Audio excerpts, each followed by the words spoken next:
M ईमान नहीं है, इनके मानने वाले कोई खुदा का फरिश्ता नहीं, इनके अध्यक्ष कोई आपके नबी नहीं है, झूठ भी बोल सकते हैं जैसा कि झूठ बोला गया।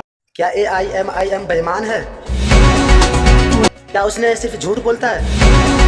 क्या उसने मदद करना उसको नहीं आता है? आइए हम जानते हैं इस वीडियो में। अस्सलाम वालेकुम दोस्तों, मेरी साइकोलॉजी कहता है मैं कोई क्रिएटर नहीं हूँ और नहीं मैं कोई बड़ा सेलिब्रिटी हूँ, लेकिन मुझे जो एहसास हुआ ये वीडियो उन लोगों के लिए है जो कहता है कि AIMIM बेईमान है। मिसाल के तौर पर अभी अब्दुल्ला सालिम कमर चतुर्वेदी साहब को टिकट ना मिलने के कारण हमें भी बहुत दुख हुआ कि उनको टिकट नहीं मिला, मगर क्या उन पर आरोप लगाना कि वो बेईमान है और वो झूठ बोलता है, तो ये तो गलत बात है।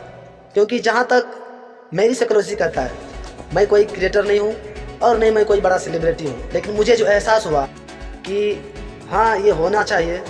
अगर AIMIM बेईमान होता, कल सऊदी अरब में जो हादसा हुआ वहाँ कोई कांग्रेस के पार्टी नहीं गया, वहाँ कोई RJD की पार्टी नहीं गया, लेकिन वहाँ पर सबसे पहले कोई लब्बैक कहा तो वो AIMIM ही लब्बैक कहा। तो इससे ये पता चलता है कि अगर आप उनको बेईमान कह रहे हैं, अगर आप उनके लिए दूसरों के दिलों में नफ़रत पैदा कर रहे हैं, तो उनके साथ साथ आपका भी इज़्ज़त कम हो रहा है और आपका भी अहमियत कम हो रहा है। क्योंकि आप उसी में पहले काम करते थे, उसमें भले आपको टिकट ना मिला हो, उस बात का दर्द हमें भी हुआ है, दुख हमें भी हुआ है, मगर अब ये कहना, उससे नफ़रत करना और उसके ख़िलाफ़ लोगों को भड़काना, ये तो गलत बात है।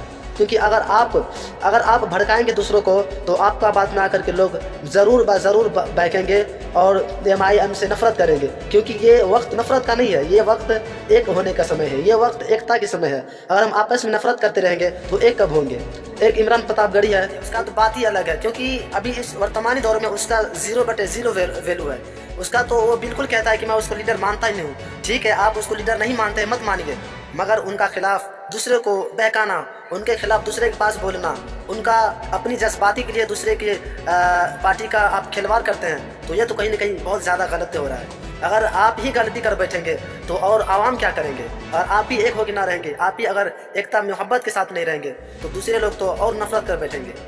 मगर एक मौलाना हो करके, एक आलिम दीन हो करके अगर आप दूसरे को कहेंगे कि MIM गलत है, उसके साथ मत दो, MIM झूठ बोलता है, तो आपकी बातों का जो असर होगा वो दूसरे को दिलों पर बहुत गहरा बैठेगा। इससे पता चलेगा कि ना हम एक हो सके और ना हम कभी किसी मुकाबला में शरीक हो सके, ना हम एक हो सकेंगे कभी, और नहीं हम कभी अपना कोई चीज़ को बचा पाएंगे, वक्फ बिल को नहीं बचा पाएंगे, ना कोई कानून को देख पाएंगे।